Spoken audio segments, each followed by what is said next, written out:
Vincent Valinduc, présent ce samedi 9 septembre 2023 dans Télématin, sort un livre à l'occasion de la journée mondiale d'Alzheimer le 21 septembre. Le généraliste normand de 41 ans y raconte son combat auprès de sa mère, victime de la maladie.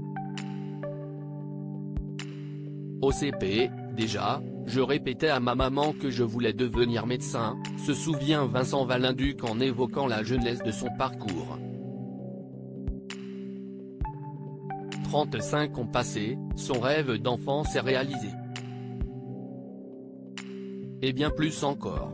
Depuis 4 saisons, dont 2 le week-end, le Normand donne aussi des conseils santé dans Télématin sur France 2, aux côtés de Maya Loquier et Damien Thévenot. Pourtant, rien ne le prédestinait à un tel destin, comme on le comprend en lisant son livre qu'il publie ce 20 septembre, chez Stock. Intitulé « Je suis devenu le parent de mes parents », le docteur relate comment il est devenu l'aidant de sa propre mère, Nadine, atteinte d'une forme d'Alzheimer à 50 ans, et aujourd'hui disparue. Il me traitait d'irresponsable, Vincent Valinduc, Télématin, critiqué par certains proches lors de ses études de médecine. Né en 1981 à Harfleur, près du Havre, Vincent est issu d'une famille de dockers, à l'instar de Denis, son père, et Sébastien, son frère son aîné. Mon grand-père l'était aussi, donc mon parcours était déjà tracé, glisse-t-il. Mais le garçon s'imagine plutôt médecin. Une ambition alimentée, notamment, par les séries médicales Urgence et Grey's Anatomy qu'il dévore à l'adolescence. Le jeune Normand souhaite s'orienter vers un bac scientifique, mais son père ne le voit pas de cette façon. Il m'a conseillé de faire un BEP car pour lui, il fallait être manuel et rentrer immédiatement dans la vie active, confie Vincent. Le bon compromis, si est-il le bac technologique. Une fois le diplôme en poche, le jeune homme de 18 ans devient à son tour docker. Jour et nuit, il attache les conteneurs au bateau et vide les cales de charbon. En parallèle, Vincent s'inscrit en fac de biologie. Je voulais dépasser le déterminisme social et me rapprocher du métier de médecin, assure le généraliste. Tout son temps libre est dédié aux études. 6 ans plus tard, alors qu'il évolue dans le milieu pharmaceutique parisien, il ne cesse de questionner les docteurs sur leur profession au lieu de leur vendre des médicaments. À 25 ans, il entame enfin des études de médecine à Rouen, contre l'avis de certains proches. Il me traitait d'irresponsable car je gagnais bien ma vie, se remémore le chroniqueur de Télématin. Vincent Valinduc, Télématin, revient sur son rôle d'aidant auprès de sa mère, souffrant de la maladie d'Alzheimer à la même période. Sa mère connaît ses premiers troubles de la mémoire.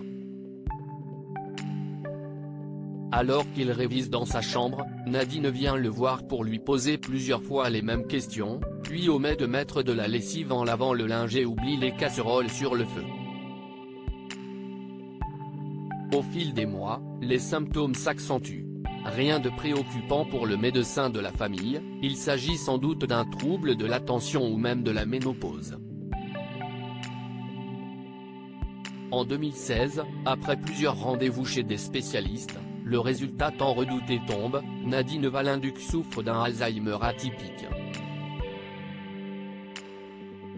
En plus d'être médecin remplaçant à Paris, Vincent devient aussi l'aidant de sa mère, tout comme son frère, et rentre au Havre tous les week-ends pour s'occuper d'elle. Usé par la situation, la santé de son père Denis se détériore. Les 2 frères doivent à présent prendre soin de leurs 2 parents. J'ai mis ma vie en pause pour eux, confie le docteur. Heureusement, Sandrine, l'auxiliaire de vie qu'il surnomme Mary Poppins, va être une bouffée d'oxygène pour la famille Valinduc, au bord de l'asphyxie. Je sais qu'elle aurait été fière de moi. Vincent Valenduc révèle pourquoi il a accepté d'intégrer Télématin en 2020, après une première expérience en télé pour un documentaire sur les centenaires en excellente santé. Vincent intègre l'équipe de Télématin. Ma mère a toujours regardé cette émission, raconte celui qui explique au passage avoir accepté de participer à la matinale en partie pour elle. À cette époque, elle n'avait plus vraiment conscience de ce que je faisais, mais je suis certain qu'elle aurait été fière de moi, poursuit-il. Entre le cabinet, ses parents et la télé, le rythme est effréné mais le médecin tient le coup, poussé par sa passion. Finalement, en avril 2022, après plus de 14 ans de combat, Nadine s'éteint à 64 ans. Un mois et demi après sa femme, fatigué et accablé par le chagrin, Denis Valenduc, 67 ans, décède à son tour. Ce jour-là, j'ai compris que la vie avait une fin, analyse le chroniqueur. Aujourd'hui, Vincent explique repris, sa vie qui était entre parenthèses. Mais il n'abandonne pas pour autant le combat. Je veux apporter ma pierre à l'édifice pour faire avancer la réflexion sur la question des aidants, assure le médecin dont l'histoire concerne plus de 11 millions de personnes en France.